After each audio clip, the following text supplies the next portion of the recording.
Welcome to Movie Monday, where every Monday I tell you a movie you need to watch and sometimes not. Today we're talking about My Dead Friend Zoe.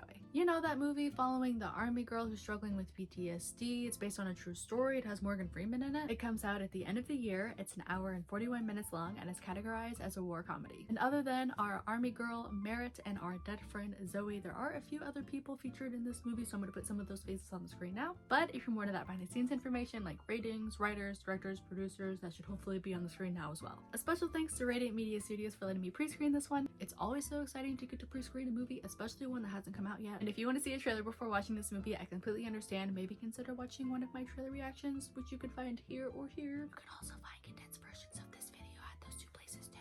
I'm not someone who typically jumps at wanting to watch a war comedy, but this one definitely pleasantly surprised me. I recognized most of the cast from like a wide variety of different things, but you honestly couldn't tell with how amazingly everyone worked together. Like our lead Merritt, for example, she's for sure Rhonda in New Girl. And then also Zoe is Sarah from No Hard Feelings. But we also get like one of the guys from Pitch Perfect, and then like the leader dad guy kind of thing in The Truman Show. And come on, we know Morgan Freeman, or at least I hope so. And I definitely have no connection to the army, but I have had PTSD for most of my life, and I really do appreciate how they handled all of that. Because something that I personally have a little bit of a gripe with is how people tend to handle that subject and showcase it. I just feel like usually it falls flat on its face. But this one, in my opinion, does a really good job at handling it and showcasing it and really the emotional aspects that come with it. Because the story isn't just about the PTSD and the downsides and the struggling, it's also about pride and acceptance and growing through that process, at least in my opinion. And to me, it feels very real. It's not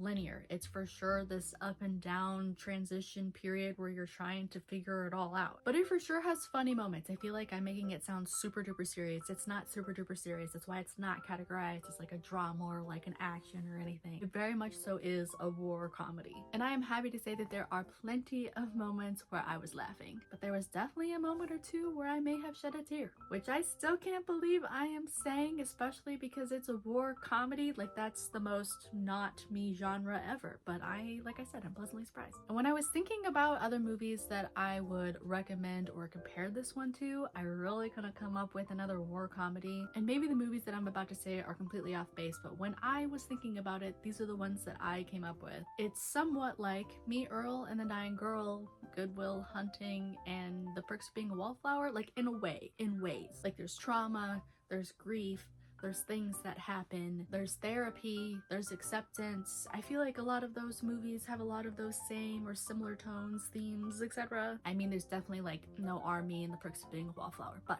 take that if you want to take it, leave it if you want to leave it. And I personally wasn't expecting the way that it ended or the resolution that we came to. Like, I thought I did. I thought we were like following this little path and then we took a left turn. I'm like, oh, this is what it's about? This is even better. I wish more movies were like focusing on that aspect of things, because it does happen, it is real. I just feel like people don't necessarily focus on that aspect of things, which I thought was refreshing. If you've seen this movie, I would honestly love to know in the comments what were your thoughts. And if you haven't, but maybe you're planning on seeing it now, I would also love to know that in the comments as well. And if you liked today's video, maybe consider giving it a like. It does kind of help. Or if you want to see more of this space, more of this kind of content, maybe consider hitting subscribe. Either way, thank you so much for watching today's video, and I hope you guys all have a good one. Bye!